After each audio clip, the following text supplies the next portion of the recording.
Today, what I want to talk to you about is a call to actions that convert. Okay. One of the reasons that I notice for many people why their content doesn't convert is because they're not asking their audience to do anything, right? They're just posting and they're not sharing what that next step is. So I want to share with you a really simple framework, but then also some ideas on what are some call to actions that are really, really powerful that can work for you. Let's jump in. So what I want to share is that call to actions should feel very seamless, right? We don't want them to really shock our audience, but we want them to feel like they're part of the conversation so that naturally their next step, your audience's next step when they are watching a video or they're reading the caption of your post is to literally take that next action. But we have to call out that action. That's why they're called call to action. And this is something that many, many people miss when they're putting content together. And it's also maybe why you may be so frustrated that nobody is taking action on your content. Nobody is engaging, nobody's clicking. All right. So here are some non-selling call to actions, because a call to action doesn't always have to be to get somebody to sign up for something or to purchase something. It can simply be because you want to create this conversation with people. And the more that you can create conversations with people from your content, like a conversation is the beginning of a yes, by the way, if you don't know that. It's the beginning of them getting closer to saying yes to you. So that they are commenting on your content, they are a potential lead. Customer or a client cannot become a customer or a client until they actually are a lead and then a prospect, and then they become a customer or a client. So the very first part when we're considering like this whole marketing process is to let people become aware of us. And once they become aware of us, they now want to consider working with us. That consideration stage is where they become a lead. When they start to trust us, that's when they become a prospect and a potential buyer. Okay. So some non-selling call to actions could be like, watch this video to learn how to blank, right? Or drop the word consult to get on a call with me, or say the word template to download this free template. So what we're doing is we're encouraging people to become leads. They don't know that that's really what we're calling them, but that's really what they become. But these are very like non-selling, very laid back, casual call to actions. Another one could be, to get exclusive access to blank, say the word access, or what I call hand raising posts. Hand raising posts look like this. It's simply a caption of a post. You don't always have to use an image. Sometimes we don't use an image. Sometimes we just use like a solid background. And we say something like, if I were to share a way that you could 3x your engagement in less than 30 days, would you want to know? Yes or no? And the call to action is, would you want to know? Yes or no? And so all that people have to do is comment the word yes or no. Most of the time, they're going to say yes. And then that is taking that next step that personally I would want them to take, right? So that's an example of one that I would use, but that's also a non-selling call to action. Now, there's call to actions that are also going to be time sensitive. So let's say that you are sharing, maybe you have samples if you're a product-based company, or if you have a free trial for something, right? Then you're going to want to have more of a time urgency behind this.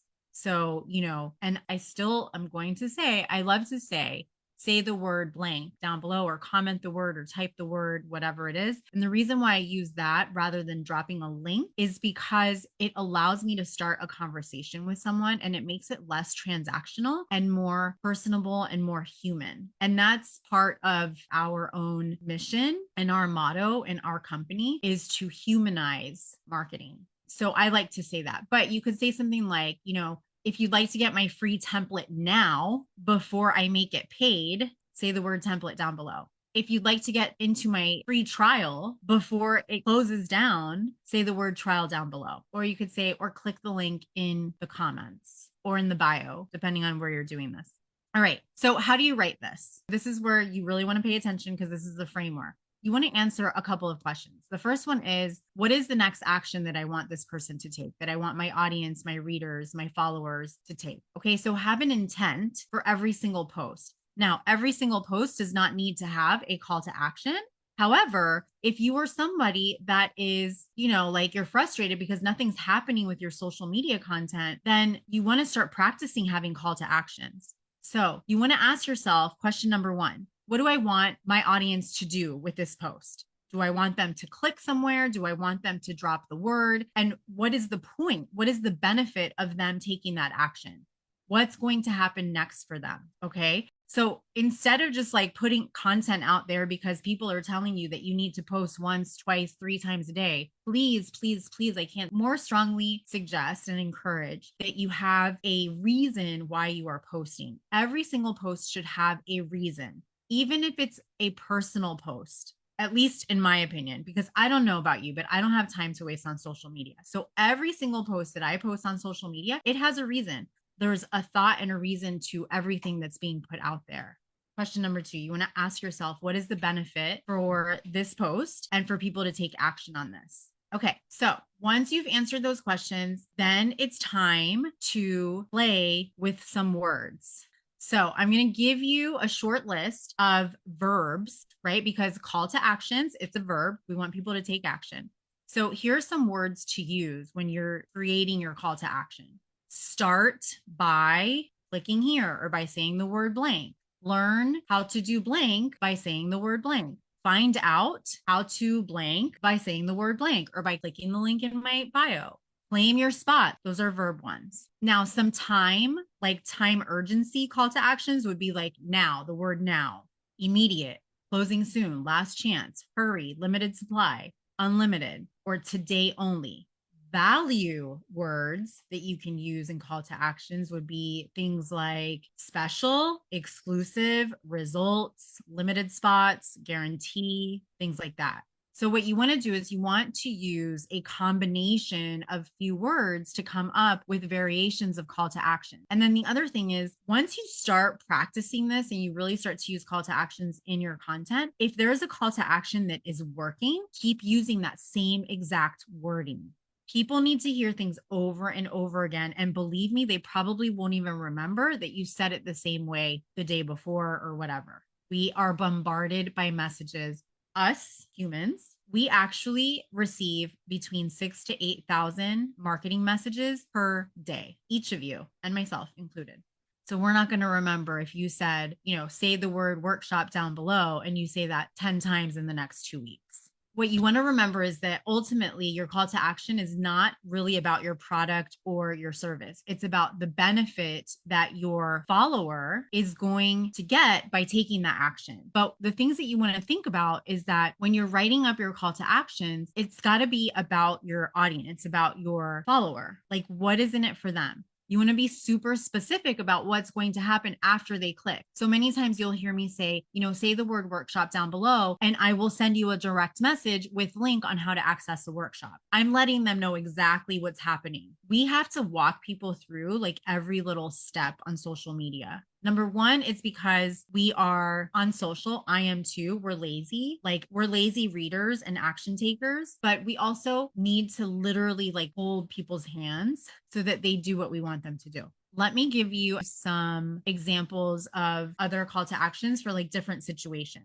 Let's say that you're putting content out there, but you want people to read more or to watch a video or maybe to go to a podcast or to check out a post that you did. You would want to use something like read more here or read more by saying the word blog post and I'll send you a direct link to the entire blog post or read more down below. Like if you put read more at the very beginning of a post, it's going to catch people's attention. You can put a call to action more at the beginning of your post if you want to as well, especially if it's a long written post. Okay. So you could use read more, watch the video now, listen to the podcast here, find out how. Okay.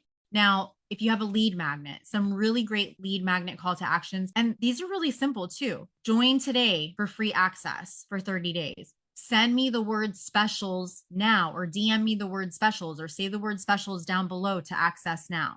Request a free demo by saying the word demo now. Get the guide by saying the word guide now. So instead of saying get the guide by clicking here, if you say get the guide by saying the word guide now, what happens is they're going to comment the word guide. That's going to help you in the algorithm because you're going to get more engagement, right? That's how the algorithm works. So that's number one. Number two, it gives you an opportunity to reply to their comments like a human and say, awesome, I'll send you a personal message with the guide shortly.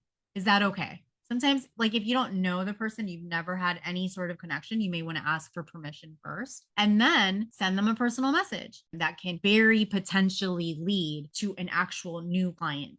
In fact, if you've heard of social selling, this is really what social selling is, but this is a framework and a blueprint and a process that many people do. They have people doing it for them to support them, right? Like a lot of higher level experts and entrepreneurs that you maybe follow, they have a whole support team that does that process for them. That's what we do. I do that in my own business. And we set up systems like that for our clients as well because it works. It's a way to also stand out from the crowd because you're being a human being. You're not just dropping links everywhere, hoping that people click on it. It doesn't work that way.